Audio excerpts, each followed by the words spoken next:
homies unite.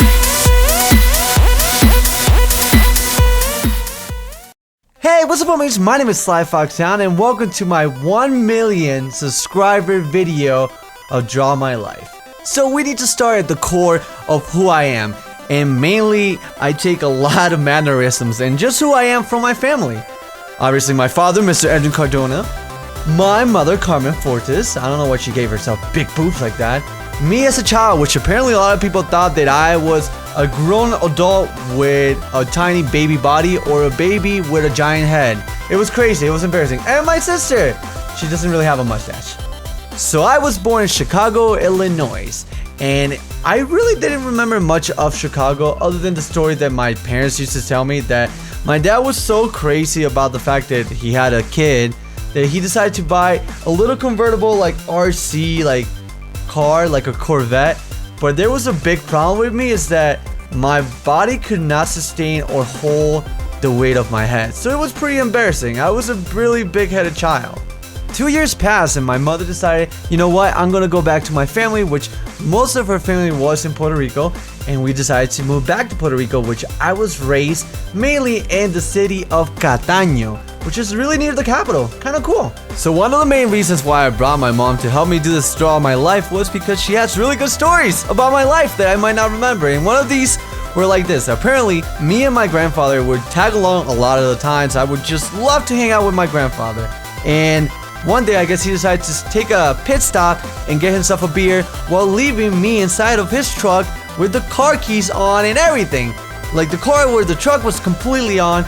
So apparently, I was in that mindset that I was everything. I was an astronaut, I was a fireman, I was a policeman, and in this case, I felt like I was apparently a race car driver, because I took that truck, changed shift, and I just went forward. And what was in front of me?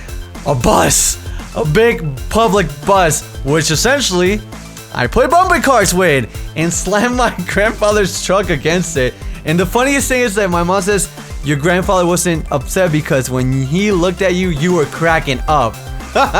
So my grandfather had a lot of influence in me when I was young. I just love hanging out with him. He was like my father figure, like a big part of it.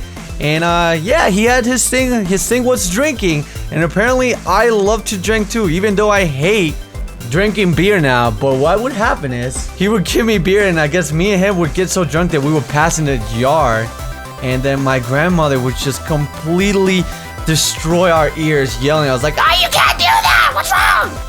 Fun story that apparently I can never forget, because this is one of my mom's favorites too, is that one day I remember going with my family going fishing, and apparently my hook got stuck in a rock. I thought that a fish got it, but no, it was just straight up stuck in a rock. So I'm like, oh my god, I feel like I got a fish. And I pulled and pulled and pulled, and yeah, very movie-like. The hook flew back to my face and landed in one of my eyebrows. I was having an eyebrow piercing at age like 11 or 12, making me hipster as fuck. So not only now, but way before, video games have been always a big part of my life. And my parents always noticed that me and my sister would constantly play video games to pass the time. So instead of like usually just making me wait until Christmas or anything, they would do a reward system. If I would get really good grades or decent grades, they would say, well, you got good grades, guess what? We'll get you a video game. So it was a good method to get me to do my work. It was amazing. It was like video games was my life. I loved it. So one of the first times that I really decided that I really wanted to learn English, not only because of the fact that all the games that I used to play weren't in English, but this band called Blink-182, I remember I needed to cut the lawn, and I didn't want to do it. Like, I didn't really want to do it. And I turned the radio, and it had Blink-182, and it had the part that says, "Work sucks, I know." I was like, oh my god, I love this. And they kind of like kickstarted me not only into liking music, but learning English.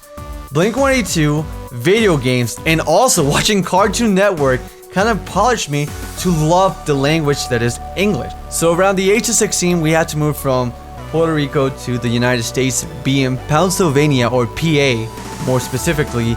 And I was nervous, but I guess it wasn't that bad because we were received by an amazing family, which is my uncle and my aunt Alex and Meche, and her 3 daughters, or their 3 daughters, Kiara, Ashley, and Valeria.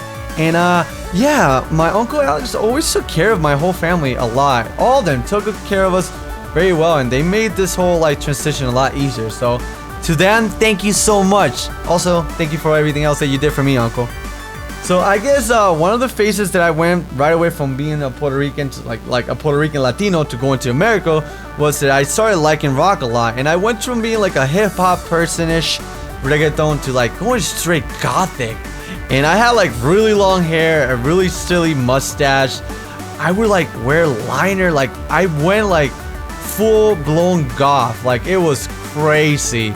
But it was a phase, I guess, and you know, I had goth friends and it was a clique and it was awesome. I didn't feel by myself, I didn't feel lonely, and I loved it. So one of the cool things that America really like pushed me to do, like the states, the people in the United States, was go out and do things I would normally not do. And one of those things was singing. Me, my friend John, and then another friend named Ramon, we decided to do a talent show, and we went with a Spanish song and we had no drummer. It was really silly, but that's where my passion for music evolved, and I started a band called All or Nothing, which later on evolved into Stuck in Your Radio. And yeah, this is the band that pretty much changed a lot of parts of my life. I loved it. But from the band, my friend Kyle, the bassist, I remember going to his house and he had a PlayStation 3. And he showed me this game called Infamous, and I was like, what the hell is this? This is amazing, because at this point I stopped playing as much video games as I used to. I completely was focused on music, and he showed me this game. I was like, oh my god. So what did I do? I worked at McDonald's, I worked at my uncle's car shop, I worked at factories to earn money to get my own PS3. And it was a lot of work, but you know, I have a lot of respect for those that work at these kinds of jobs because I did them myself. So I busted my ass and I started playing. I got addicted to this game called Call of Duty, and at one point I was just questioning, like, how can I get better?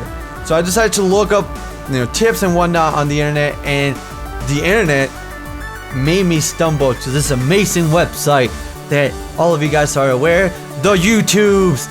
And that's how it kind of started. Like, I got curious and I was like, hey, I see all these Call of Duty commentators. They're like, oh yeah, I am so much better. And I'm like, I can do the same thing they do, be happy, and I'm kind of smart about things.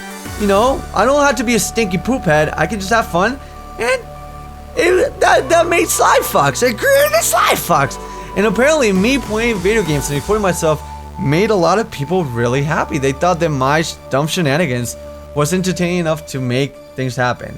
So what happened was, I took all the years of experience that I have in my life, I put this into videos, and I pretty much pour myself. There's times where I just have no abilities to sleep. I stay hours and hours and hours awake working, but you know what? That makes me happy. At the end of the day, I did it all for you. And to everybody watching, thank you so much for making my life a hell lot better. You guys are amazing, and like always, homies unite. Hey homies, for this awesome goal that we all broke together, we got a new shirt design for it too. Though you try and you did it shirt.